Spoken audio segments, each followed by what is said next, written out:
You may have noticed that the message title today is perfect. And it comes from every millennial that I've been dealing with for the last couple of months. It's their favorite word. I did travel a little bit, and so I called to make reservations in Yakima, and everything was perfect.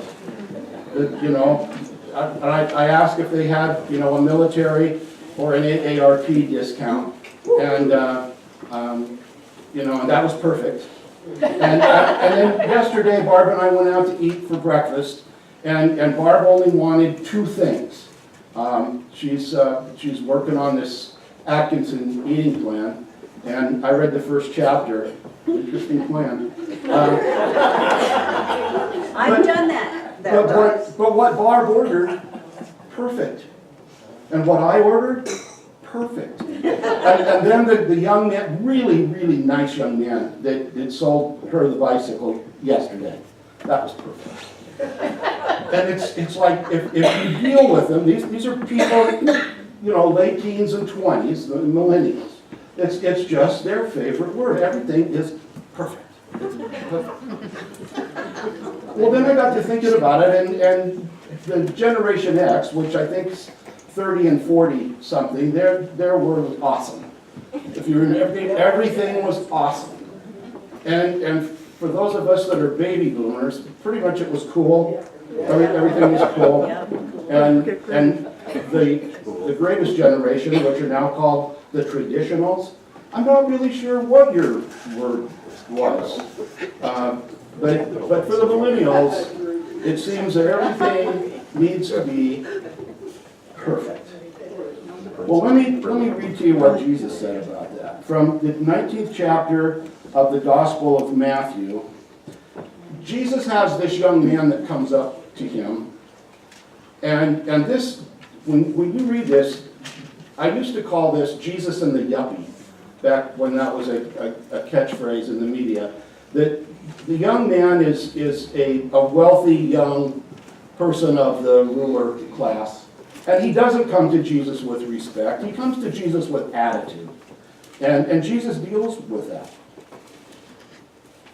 Someone came to Jesus with this question, "Good master, what must I do to have eternal life?" "When you call me good, you're calling me God," Jesus replied. "For God only is truly good. But to answer your question, you can get to heaven if you keep the commandments." "Which one?" the man asked. That's still going on. It's like the 10 Commandments are multiple choice. If you get 6 out of 10, it's above average.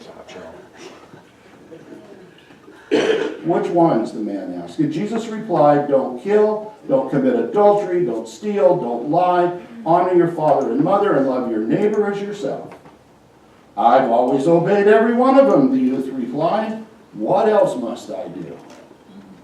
Jesus told him, "If you want to be perfect, go and sell everything you have and give the money to the poor, and you will have treasure in heaven, and come follow me."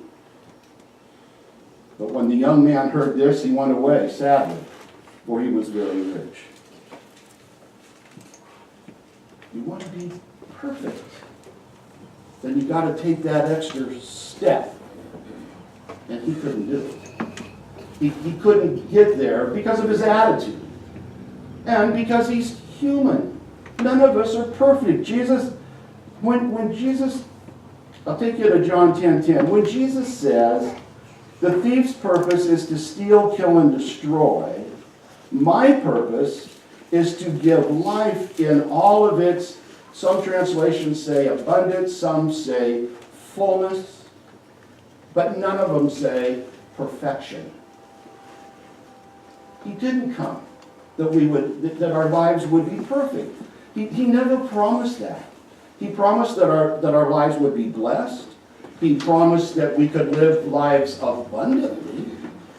But he never promised that our lives would be perfect. Another example I'll share with you comes from the Gospel of Luke, chapter 18. Again, these are Jesus' words, beginning with the 10th verse. Two men went to the temple to pray. One was a proud, self-righteous Pharisee, the other a cheating tax collector. The proud Pharisee prayed this prayer: "Thank God I'm not a sinner like everyone else, especially like that tax collector over there. For I never cheat, I don't commit adultery, I go without food twice a week, and I give a tenth of everything I earn." But the corrupt tax collector stood at a distance and dared not even lift his eyes to heaven as he prayed, but beat upon his chest in sorrow, exclaiming, "God, be merciful to me, a sinner." I tell you, this sinner, not the Pharisee, returned home forgiven. For the proud shall be humbled, but the humbled shall be honored. It's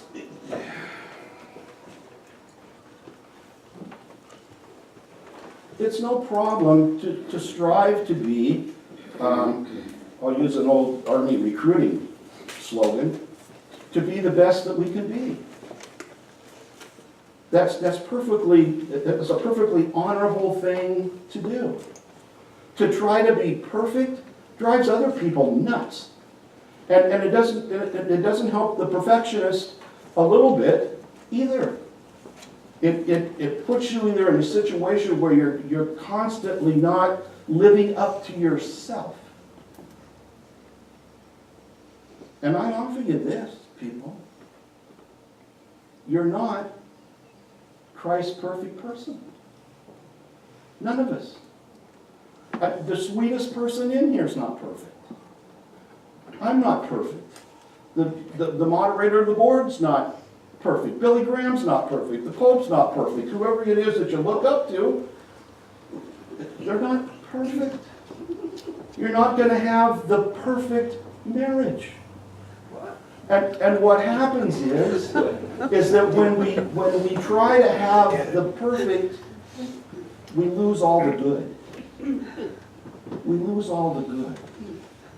We lose the good in our spouse. We lose the good in our kids. We lose the good in our parents and in our siblings and our neighbors. When we look for the perfect job, and then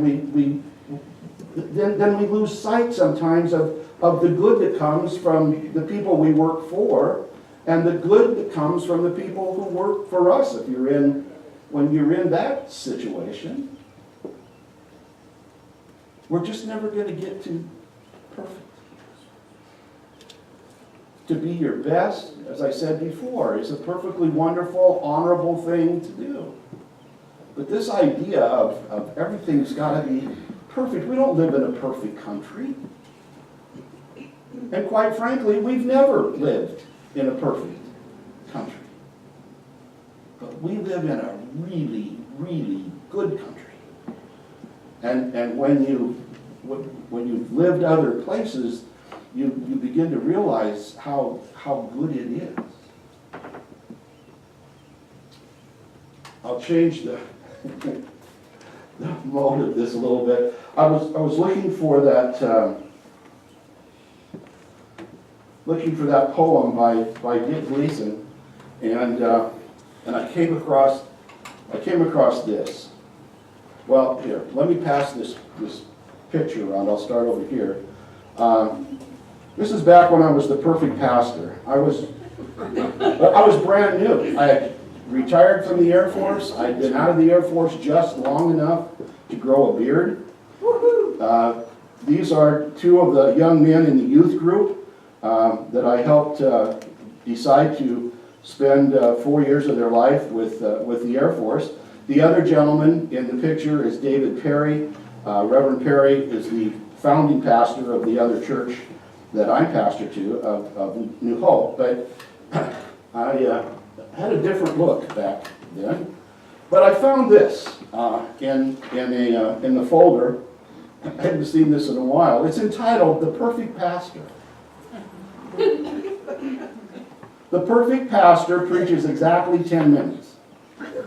He condemns sin roundly, but never hurts anyone's feelings.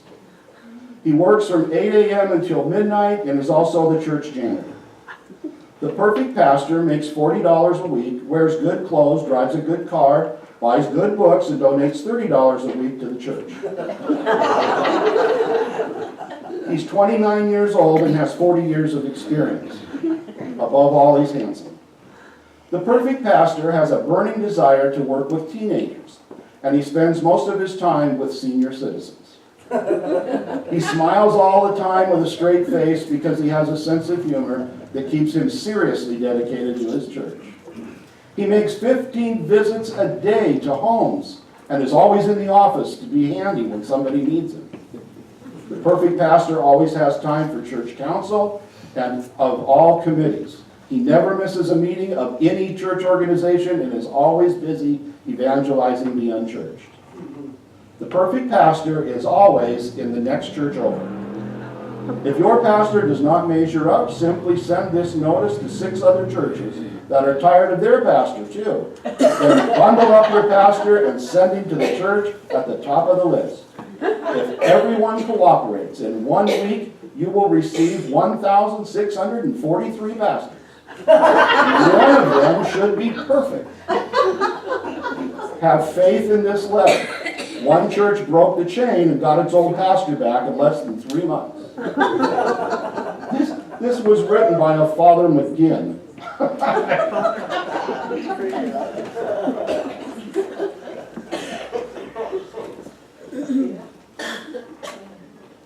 We're not perfect Christians.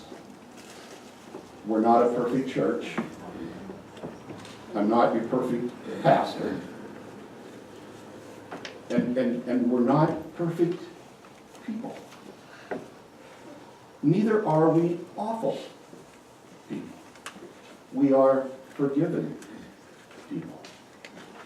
We are people with Christ's love in our life and hopefully with Christ's love in our hearts. And as we look at ourselves, we need to look at each other that way. We're not going to raise perfect children. Hopefully.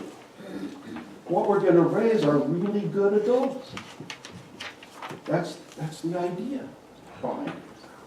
We're not going to leave these little kids that sit up here with me the perfect church. We need to leave them a strong church. We need to leave them a growing church. We need to leave them a loving church.